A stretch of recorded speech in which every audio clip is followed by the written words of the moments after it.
to Easy High School Physiology. This is Module 15, the nervous system, Part 2. And my name's Dave. I'll be with you. As you recall, when we started doing the nervous system in Module 14, I said I was dividing it into 3 parts, and I want to remind you that the first part is basically the outer part of the brain, the part that we can see.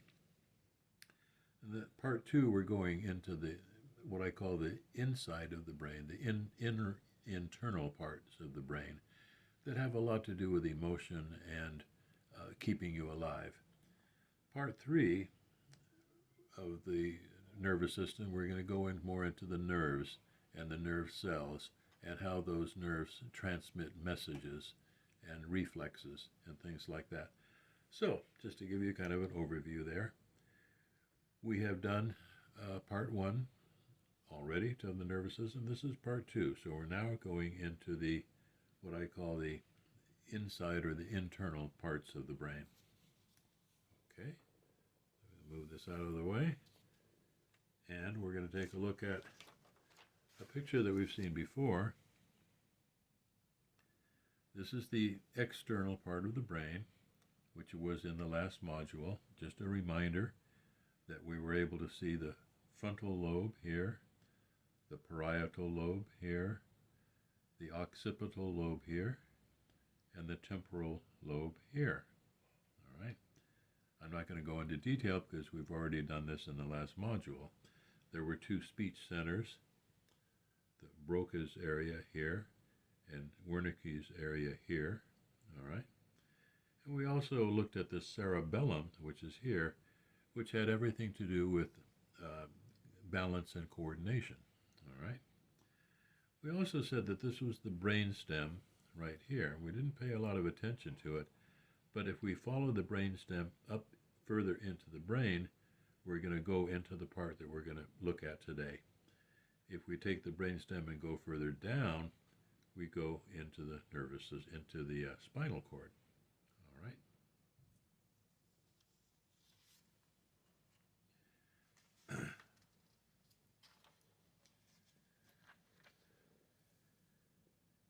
Here is an actual photograph of the right hemisphere itself. And again, here's the outer part of the brain that we just looked at. The outer part of the brain is called the cerebrum, also called sometimes the cerebral cortex. Cerebrum and cerebral cortex. Here's the word cerebrum right here. Okay?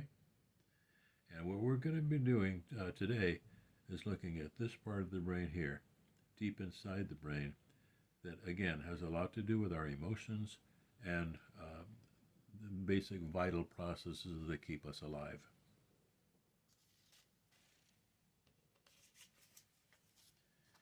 In this picture, we can see that if we followed the brainstem downward, that it would connect continuously with the spinal cord. And here's the spinal cord going all the way down to the tailbone. And of course, it's protected by a bony column that goes all the way down also. And in our next module, we're going to get more into the spinal cord and the nerves that come off it.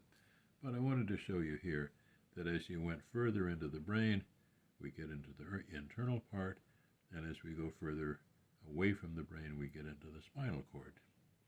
Okay, good. There was also something from last time that I didn't get a chance to show you. And again, here's our side view of the brain. This would be the left hemisphere.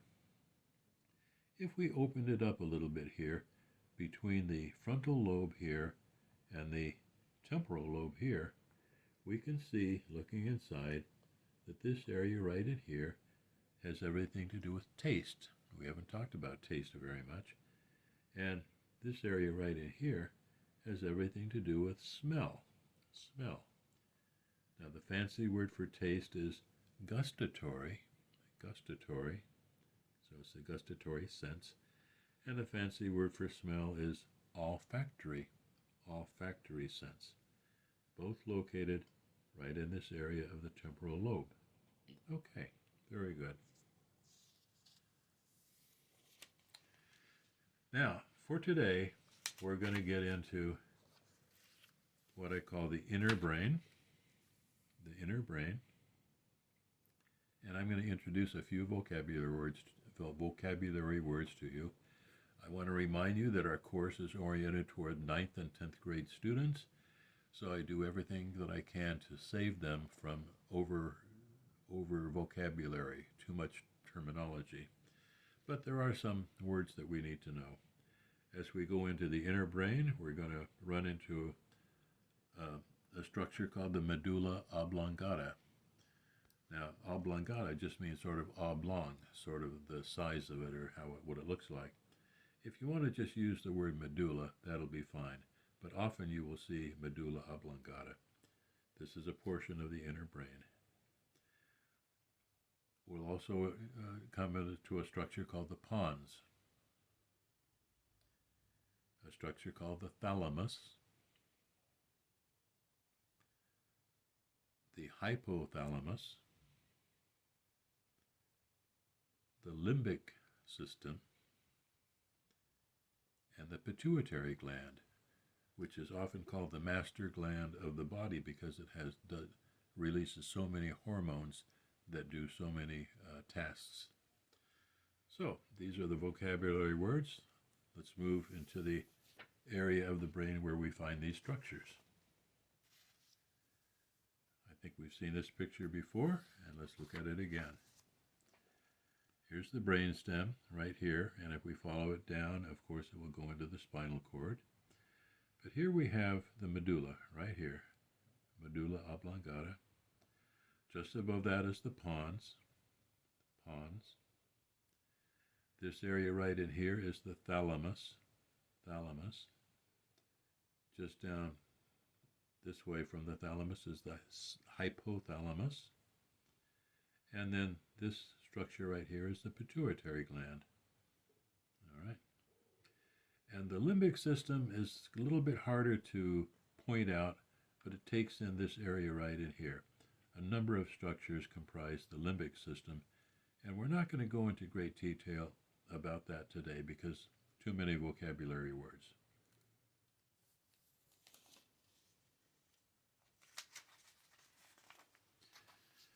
This is a picture that normally shows the flow of cerebrospinal fluid through the brain and the spinal cord. Remember, the cerebrospinal fluid helps to cushion the brain.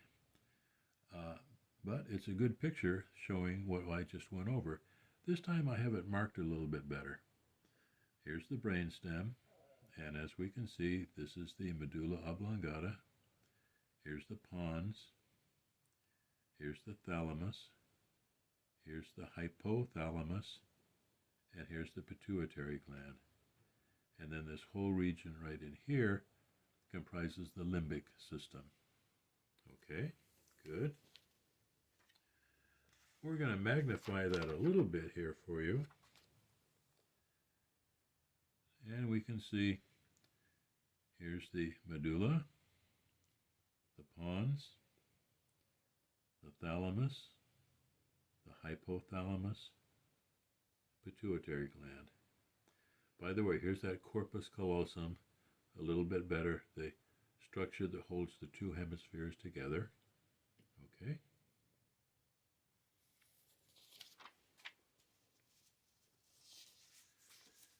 And if we magnify that area even greater, here we see the thalamus, the hypothalamus, and the pituitary gland. Let me move that up a little bit here. Pituitary gland and the corpus callosum right there.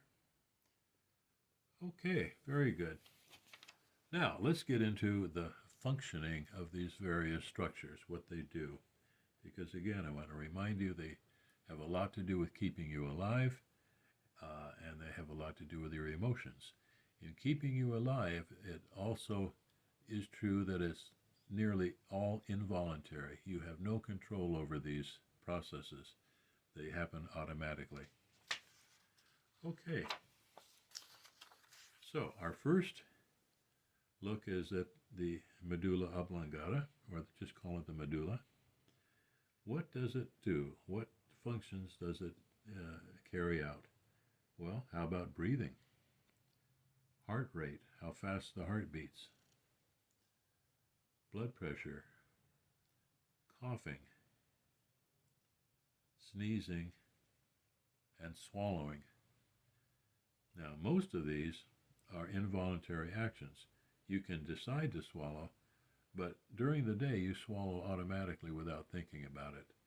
So we could say that all of these are sort of automatic or involuntary reflexes. When we spoke about breathing in the fourth module, you recall that the medulla actually can detect the amount of oxygen and carbon dioxide in the bloodstream, and based on that can send a message to the breathing muscles to breathe either faster or slower. Same thing happens with the heart rate. A hormone called adrenaline can be sent to the heart to make it beat faster if it needs to. And the blood pressure, as you recall, in a couple of the arteries, there are nerves that detect the stretching of the blood vessel. In other words, the blood pressure that's pushing against those. And those nerves send a message to the medulla to either dilate or constrict the various arterioles to either relax the blood pressure or increase it. So all of these very important vital functions are controlled by the medulla. Let's see, our next structure is the pons. Let's see what the pons does. Also is involved in breathing, especially if you're moving around or running, sleeping, swallowing, tasting, whether your bladder is full or empty, hearing, balance, posture, eye movements, and facial expression. You can see that a lot of these, like swallowing and balance and posture and eye movements, have to do with motor function, have to do with movement. And so the pons has a direct relation both with the semicircular canals in the the inner ear, and with the cerebellum, which controls balance and coordination. All right, very good. Let's take a look at the thalamus now. Let's see what it does. The thalamus, first of all, is a relay station. So all of the messages that come up from the lower part of the body and even from the head arrive at the thalamus. The thalamus sends those messages to the appropriate areas of the brain to be interpreted. So in that way, it's a relay station for messages. But it's also concerned with sleep, wakefulness, consciousness, learning, and memory. All right. Our next structure is the hypothalamus. Let's see what it's concerned with. Body temperature, hunger, thirst, sleep, and maternal bonding. Let's talk about a few of these things while we're on the topic. Body temperature, this is the hypothalamus detects the temperature of the blood that's passing through and can detect if the blood is too warm or too cool and compensate accordingly. All right? There are many ways that the body, of course, can enhance temperature or reduce the temperature, and we've gone over those in one of the previous modules. Hunger, of course, there are nerve endings in the digestive system, especially the stomach and the small intestines, which detect if food is passing through. Thirst, again, this is something where when the blood is passing through the hypothalamus, that structure can detect whether there's enough water in the blood. And if there is not enough water in the blood, then then the person needs to drink more, and also a message goes to the kidneys to decrease the amount of urine that's forming. In other words, this person will pee less and drink more. If the opposite is true and the person has no thirst at all, then the message will go to the kidney to create more urine, and don't worry too much about the water coming in. So hypothalamus has a direct relationship with the kidneys to either retain water or release water in the urine. Okay, maternal bonding is a very interesting one. This has to do with a hormone that sort of gives pleasurable feeling to between a mother or father and an infant. And anyway, kind of hard to describe, but there it is.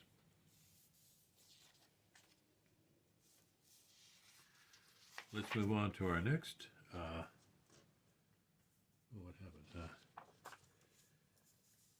Next part of the inner brain, which is called the limbic system. Limbic system. I want to remind you there are a number of structures that operate under the limbic system. But what actually happens here? Well, this is where our emotions form. Emotions like fear, anger, anxiety, joy, pleasure, and well-being. All right. Now, this is also an area, being an emotional area, it sometimes wants to say things or do things that are inappropriate. For example, you would not expect a person to walk into a church and yell out the F word, right? That's something that someone might want to do, but they don't do it. And I'm going to get to the reason why in just a minute. Or a student might be in a classroom and be angry at the teacher and want to flip the bird at the teacher because this limbic system wants him to, all right? That's the emotional part of us. But how many of us actually go into a church and yell out the F word or flip the bird to the teacher? It doesn't happen. Here's why. When we spoke about the frontal lobe of the brain, we said it had to do with reasoning and judgment and planning. And the frontal lobe of the brain also helps to suppress these emotions when they are not appropriate. So if the emotion wants to run into a church and yell out the F word, the frontal lobe will say, don't do that, not a good idea, you will be sorry, and it doesn't happen. So the frontal lobe very much inhibits those emotions that can get us into trouble, all right? Kind of keeps them in check. All right. The limbic system also has much to do with smell, reward, and addiction. As you might expect of a system that has to do with pleasure, the pleasure rewards certain behaviors that sometimes can become addictive. For example, gambling or certain drugs can become addictive. Alcohol, for example, heroin, cocaine. So this is the center where it could be called not only the emotion center but the pleasure center. Experiments have been done with laboratory rats where they were given the choice of pushing down two levers. One lever, if they pushed down, they got a little pellet of food. And another lever, if they pushed down, they got a little electricity going to their part of the brain called the limbic system, which was in the rat brain. And what the investigators found out that the rat often would keep pushing the lever to feel good in the brain and would completely ignore the food lever, and the rat would starve to death rather than give up receiving that pleasurable impulse of that little bit of electricity. So this, again, is a very powerful part of the brain that is definitely under more investigation. The limbic system also has to do with long-term memory. Okay, the last of our areas is the pituitary gland. As I mentioned before, this is the master gland. It does a lot of things. Now, the glands, called the endocrine glands, because they secrete directly into the bloodstream, can have a fairly immediate effect within, say, a minute. All right? So the pituitary gland is one of the glands that releases hormones into the bloodstream directly. One of the hormones, or actually two of the hormones, have to do with pregnancy. In the module about the female reproductive system, we discussed the menstrual cycle, and two of the hormones that have to do with that come from the pituitary gland. Those were the hormones that prepared the uterus to receive a baby. All right, that becomes from the pituitary gland. This gland also releases hormones that, especially in children and teenagers, regulate their growth. It's called the growth hormone. The pituitary gland also stimulates sexual arousal. It also regulates thirst and urine, so it helps in a way with the hypothalamus to regulate whether the kidney retains urine or makes more urine, which would make you thirsty. This gland also regulates metabolism. Now, metabolism is how fast your chemical reactions in your body go. And the best measure of that is how fast your cells burn glucose. So there is a hormone that can cause your cells to burn glucose faster or slower, and it's controlled by this gland. The hormone also promotes trust and bonding, especially between mother and child, but also other forms of bonding. And there's a hormone that comes from this gland that reduces pain and stress. Say, for example, you fall and you twist your ankle and it's painful. The pituitary gland will release a hormone that would reduce that pain and reduce the swelling and the stress associated with it. So as you can see, the pituitary gland does quite a bit.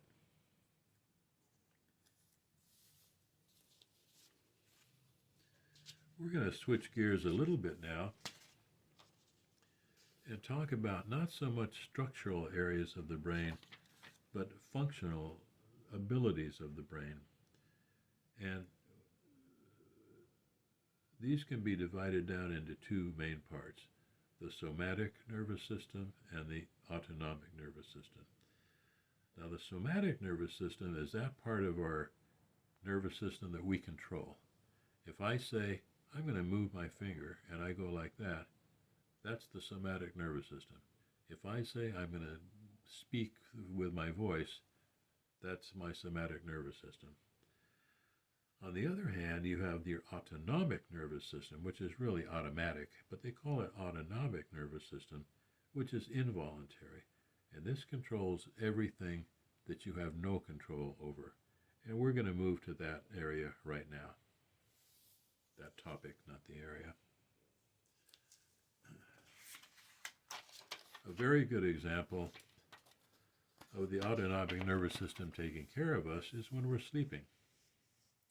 So we're going to take a look at the activities that go on from the brain while we are sleeping. And these come as no surprise, but I'm going to go through them. First of all, your breathing rate is controlled completely. When you're sleeping, you have no control over it. You're unconscious, basically. Your heart rate is controlled by the brain. Your blood pressure. Body temperature, we've been over these before. Metabolic rate. Now, this is something we haven't talked about too much before, but obviously when you're sleeping, your body activity is at a very, very low level.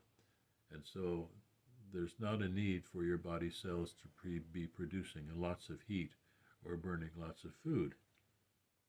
So we can say that your metabolic rate or your metabolism is very low. And of course, the brain controls that and keeps it low while you are sleeping. Blood distribution. Obviously, if you are sleeping, your the muscles in your legs and your arms are not going to need a lot of blood because they're not contracting. And so a lot of your blood is going to go to the core of your body that we've talked about before in the body temperature module and be kept there because it's simply not needed in the rest of your body. It's distributed to the core of your body. And brain waves. In the next module, we're going to talk about brain waves more, but depending on what your activities are, the brain waves, just like the waves when your heart was contracting, and we saw those waves, excuse me,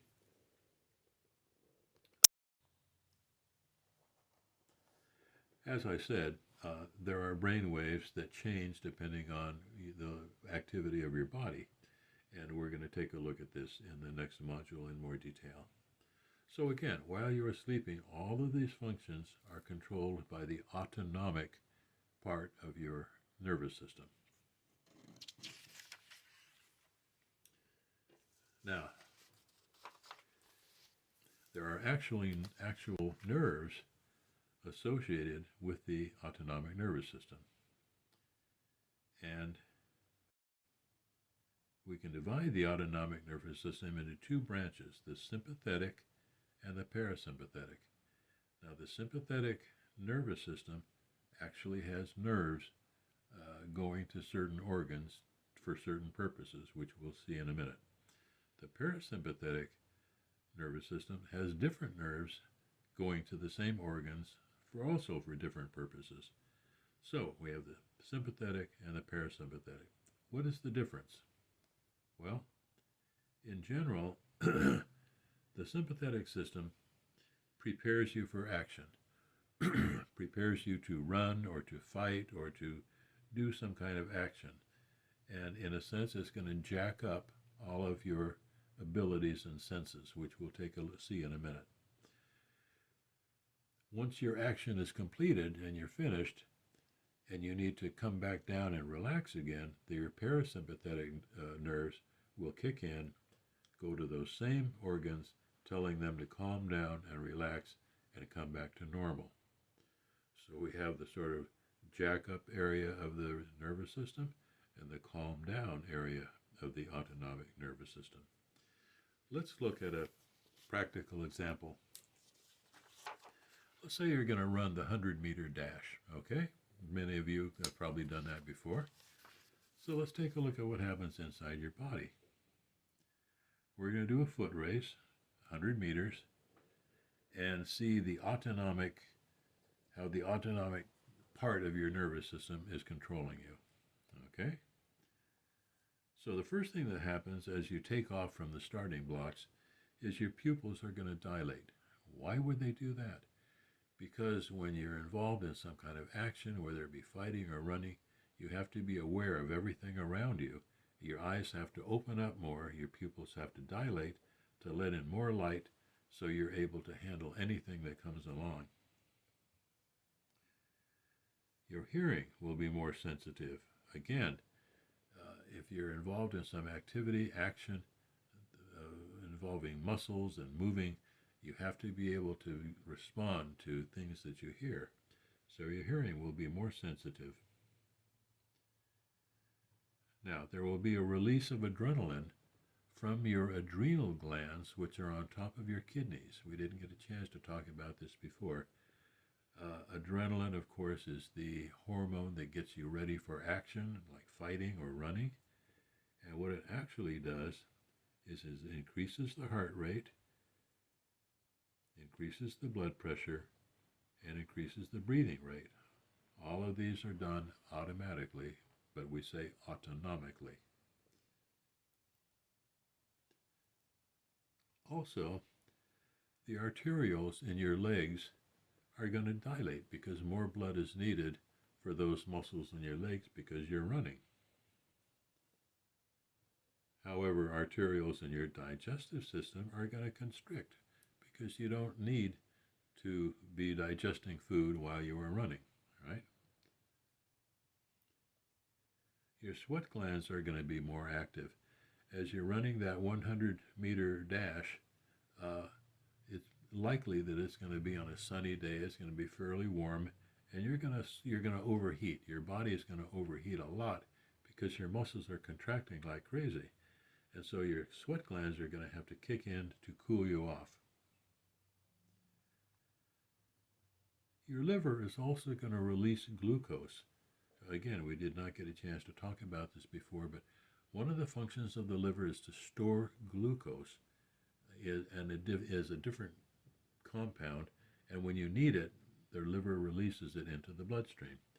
Certainly when you're doing a run, that need is going to be there, and your liver is going to release glucose into the bloodstream for your muscle cells to use.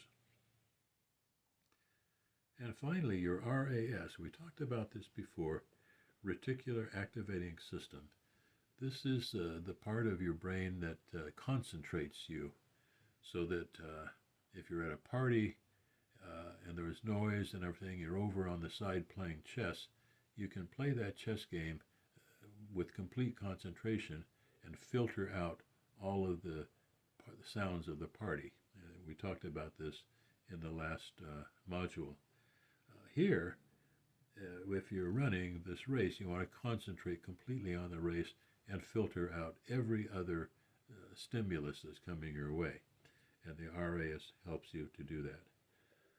So in summary, when you're running a foot race or doing something, having a fight or anything that demands your attention and your body activity, all of these activities happen automatically from your brain, and it's from an ability called the autonomic nervous system. Okay. The last thing we're going to take a look at today is kind of interesting, and it has to do with drinking alcohol. And as you well know, there are a lot of people who drink too much alcohol and they get into trouble. And what we're going to do in the last part of our module here is to see what parts of the brain are affected by drinking alcohol. And rather than drinking something fairly light like beer, we're going to drink whiskey, because we're going to take this to the extreme, all right? This person will be taking shots of whiskey, and we're going to see what happens. We're going to see how their behavior is directly related to parts in their brain, all right? So, we're going to call this effects of alcohol on the brain. Excuse me. And speaking of the liver, we need to go back to the liver for just a moment. One of the functions of the liver is to take alcohol and change it, convert it into harmless carbon dioxide and water. All right, that's the function the liver does. The liver has lots and lots of functions that we have not been able to get to. The problem with the alcohol, is it takes time. It takes maybe an hour or two for the alcohol to flow through their liver and become detoxified, is what they call it, and changed into carbon dioxide and water. During that time, of course, that alcohol is going into your brain. It's passing through your brain structures and affecting the brain, all right? And this is what happens. So we're going to go from a beginning to the very end. So we're going to start out with a person just taking a shot of whiskey, all right? And the first thing that we find is the frontal lobe is affected. Remember, the frontal lobe has to do with deciding and acting reasonable and restricting your emotions and things like that, right? But what happens with the alcohol is that it relaxes the frontal lobe. It relaxes the frontal lobe so that inhibition is sort of softened. And that leads to the feeling of having a buzz or feeling a sizzle. That's because of the relaxation of the frontal lobe. All right. Now the person drinks a little bit more alcohol, and this time the limbic system is affected. Remember, that's where the emotions are.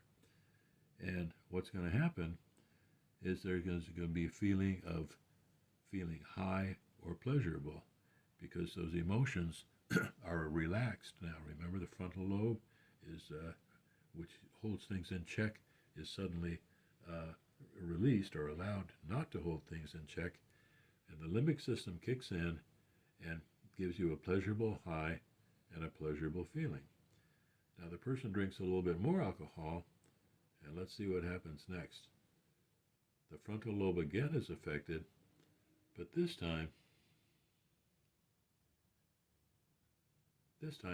the frontal lobe cannot suppress the emotions very much, and the person starts acting foolish and carefree. They start to say stupid things, they start to do stupid things that they know are wrong, but they can't help themselves. The frontal lobe again is involved there. The person drinks a little bit more alcohol. This time the cerebellum is affected. As you recall, the cerebellum has to do with balance and coordination. So this time the person is going to feel tipsy. They're going to feel just a little bit off balance, okay? Not ready to fall down or anything like that, but a little bit off balance. That's related to the cerebellum. The person drinks a little bit more alcohol. This time the RAS is affected, the reticular activating system, that focuses the person and concentrates the person. And that focus and concentration is now weakened, and the person becomes slow moving and lethargic. Okay? The person drinks a little bit more alcohol. This time the cerebellum is affected even more, and now we're talking about a lack of ability to control balance and coordination. The person actually loses their balance and falls down. Okay? With a little bit more alcohol drunk, the frontal lobe is again affected, but this time it causes confusion and disorientation. The person doesn't know where they are, doesn't know what they're doing, doesn't realize who the people are around them. Confusion and disorientation. Again, the frontal lobe being affected by the alcohol. As the person drinks more of this whiskey, remember we're talking about a lot of imbibing of alcohol for the purposes of showing the effects here. Now the medulla is affected, and remember the medulla has a lot to do with breathing, with keeping that breathing going. And you have to remember that alcohol is a drug which acts as a depressant, just like heroin acts as a depressant. And all of the opiates, all of the things that come from opium are depressants. And what depressants do is slow things down. Depressants slow things down. And alcohol being a depressant is going to slow down the breathing of the medulla. The medulla is not going to be able to maintain that breathing rate. If this person drinks more alcohol, it's going to lead to alcohol intoxication, and the person is going to stop breathing. And that's why alcohol intoxication can kill a person if they drink too much in a short amount of time. I know it kind of paints a very negative picture, but my aim here is not to get everyone to stop drinking alcohol, but rather to see the effects of alcohol on the brain. If you're a young person, you will learn in time that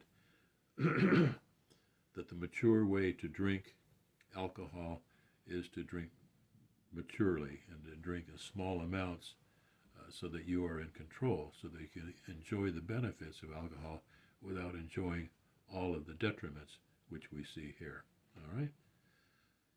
So, with that, I'm going to bring our investigation of the nervous system part 2 to a close. I I want to remind you that our next module, which would be part 3, we're going to go more into the nerves and the neurons, the nerve cells, how they send their messages and the reflexes and so on. And I hope you will come back and see us then. This is Dave saying goodbye.